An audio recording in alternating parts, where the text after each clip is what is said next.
You're listening to Medscape's In Discussion series on systemic lupus erythematosus, a podcast where thought leaders and clinical experts share their diverse insights and practical ideas for optimizing patient care. This series is hosted by Dr. Maureen McMahon. Dr. McMahon is a professor of medicine and associate chief of rheumatology at the David Geffen School of Medicine at UCLA. Relevant disclosures can be found with the episode show notes on medscape.com or the Medscape app. The topics and discussions are planned, produced, and reviewed independently of advertisers. This podcast is intended only for U.S. healthcare professionals. Hello, I'm Dr. Maureen McMahon. Welcome to the Medscape In Discussion podcast series on systemic lupus erythematosus. Today we'll discuss environmental exposure in lupus with our guest, Dr. Karen Costenbader. Dr. Costenbader is a professor of medicine at Harvard Medical School and holds the Michael E. Weinblatt, MD, Distinguished Chair in Clinical Rheumatology at Brigham and Women's Hospital, where she serves as the director of the lupus program. She specializes in treating systemic lupus erythematosus and related connective tissue diseases. Hi, Maureen. It's very nice to be here. Thanks for the invitation. Yeah, thank you. I'm excited to talk about this with you.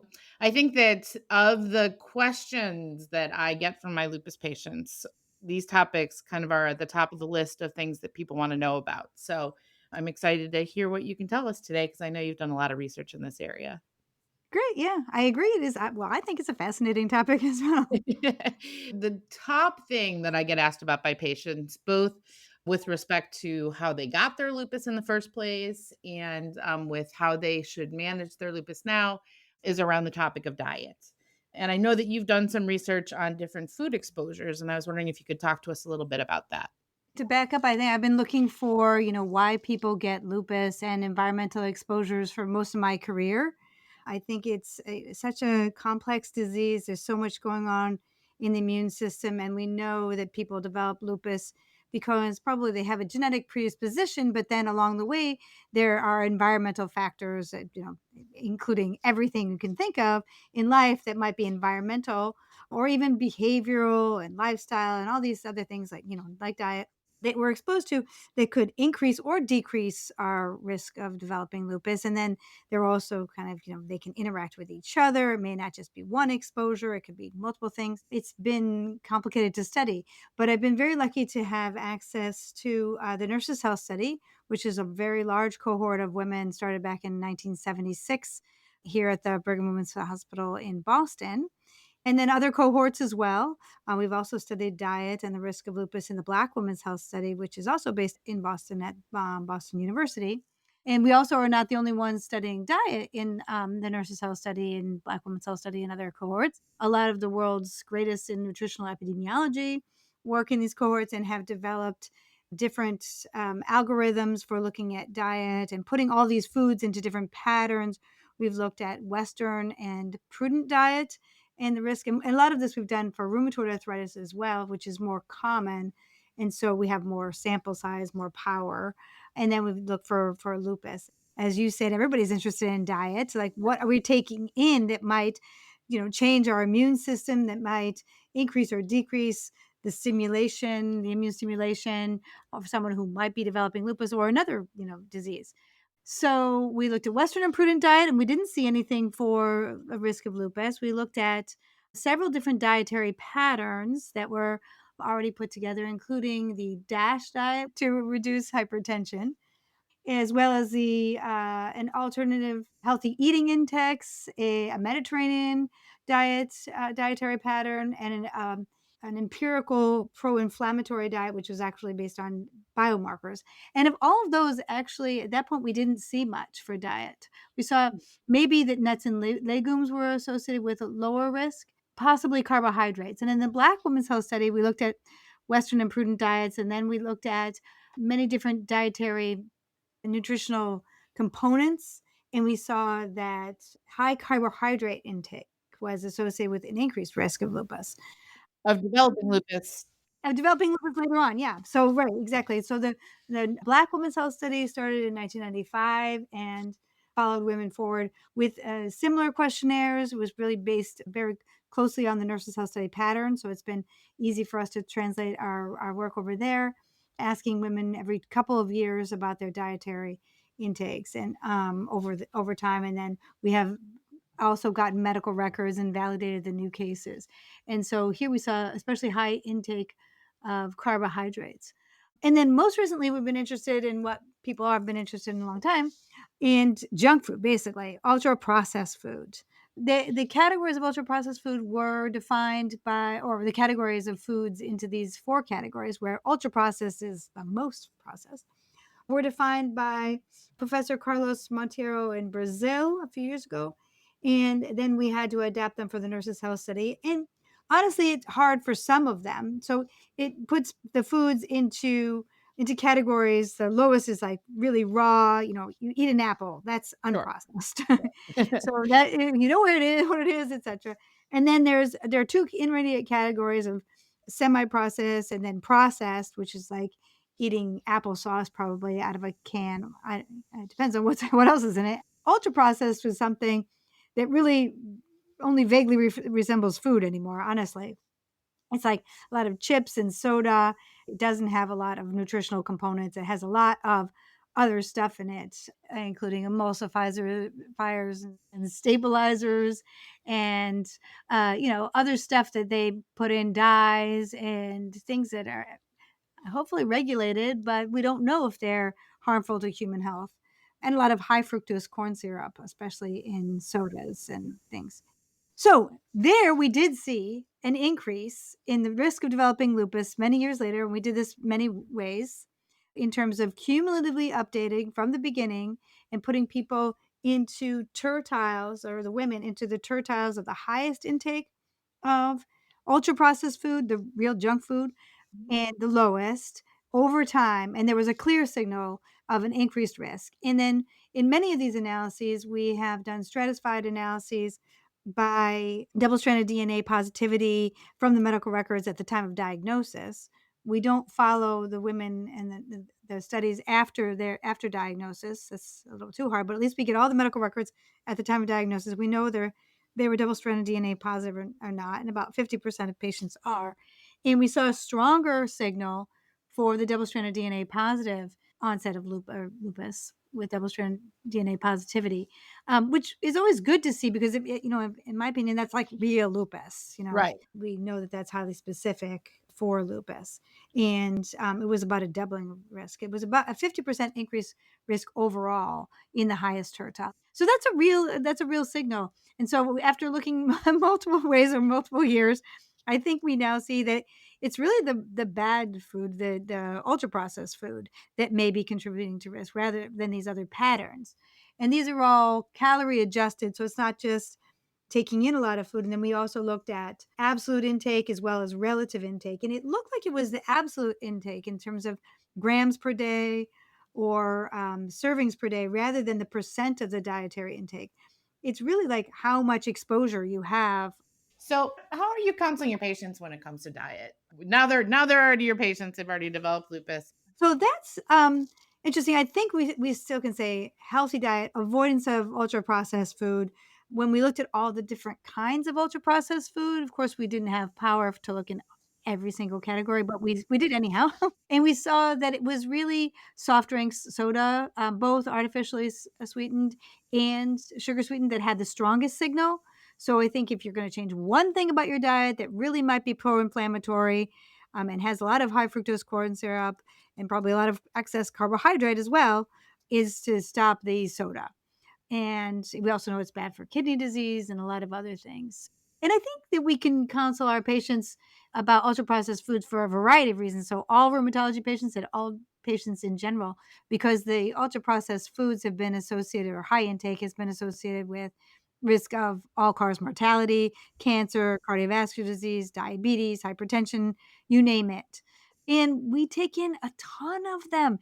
And when I was doing research for this paper, there are data from NHANES from I think 2011 to 2017, adults in the US, about 50% or more of the diet in terms of the calories comes from ultra processed food, junk food, and it's gone clearly up in every category of people. And then when they did stratified analyses, it's going up even faster, up to above 60, almost 70% of the diet now comes from ultra processed food in people with less than a high school education versus, and there's a clear gradient. It's lower. It's still going up, but it's lower in people with a much lower in people with a college education. And then the other category that really surprised me is older people. It's very high in older people. And I think maybe they just don't have access and maybe eating many more processed and prepared foods. Yeah.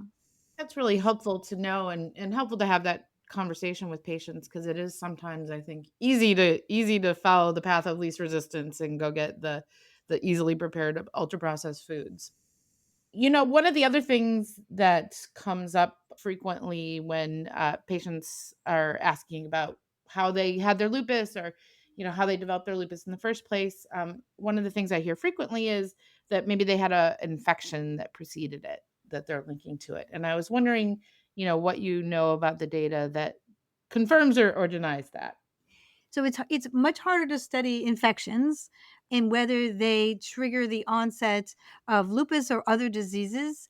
I think there have been a lot of glimmers that they probably do because, like, you can imagine, there are a lot of good reasons to think that infections, and maybe it's not just one type of infections, but we learned during COVID that they trigger cytokine storms, that there's lots of inflammation going on.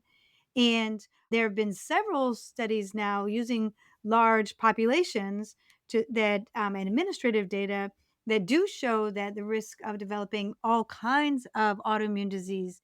So one of the other things I have to ask you about is the role of vaccinations and what you know about vaccinations triggering and or worsening ongoing disease.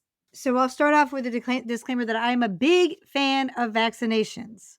There are some people who should not get vaccinated if they've had bad reactions in the past, or they, and Guillain-Barré is something that is autoimmune that is triggered by vaccinations. I don't think we have such evidence for lupus. It is hard to study because in the past few years, we've all been getting a lot of vaccinations for COVID. And I think in general, those vaccinations have saved so many lives that the risk benefit is, definitely heavily in favor of the benefit. And definitely for people with lupus, I'm a big proponent of getting all the vaccinations because they are immunosuppressed, and vaccinations save lives. It's also not been as well studied in terms that there are some signals that some of the COVID vaccinations were associated with pericarditis in younger people, especially. I don't think that we have a signal for lupus or other autoimmune diseases that is as strong as having the disease itself. And other vaccinations as well have been a little bit investigated over the years, but I've never seen any strong evidence that having vaccinations was associated with the onset of lupus. Great, thank you. What about other environmental exposures, things like air pollution or chemical exposures? What do we know about those? Yeah, there's more and more data on those too. So I think smoking is definitely a risk factor for lupus, as it is for rheumatoid arthritis, and we've seen that smoking increases the risk by about 50%, especially for the current smokers, and then the risk dissipates over time, and that also is associated with more strongly with double-stranded DNA positivity and probably autoantibody generation. At least that was my hypothesis because it does the same thing in generation of anti-CCP positivity in rheumatoid arthritis. And so then, I think from there we were started thinking much more about other inhaled exposures and air pollution. And there are several nice studies. We had looked many years ago, it was one of my first grants actually, to look at air pollution and the risk of lupus and RA in the nurses' health study. And probably we didn't have the power at that point. We did see a signal for rheumatoid arthritis, but not for lupus. But there are other studies. I know Sasha Bernatsky in Canada has studied air pollution and risk of systemic autoimmune rheumatic diseases in general, including lupus. And there is an increased risk. And more recently, there's been work on air pollution in rheumatoid arthritis, and it wouldn't surprise me at all if it's similar in lupus. And then in terms of pesticides, I think some of the nicest work has been done by Christine Parks in the agricultural health study. She really gets into all the different types of chemical fertilizers and pesticide exposures and insecticides, and I can't tell you all the different types, but she does know all the different types, and she's looked at and mixing the pesticides and applying the pesticides and being a spouse of the farmers who were associated with them. And here there is a risk as well. And we actually went back in the Roxbury lupus study, which was a case control study in urban Boston neighborhoods several years ago. And the women had answered questions about pesticide exposure, and there was actually rodent and roach,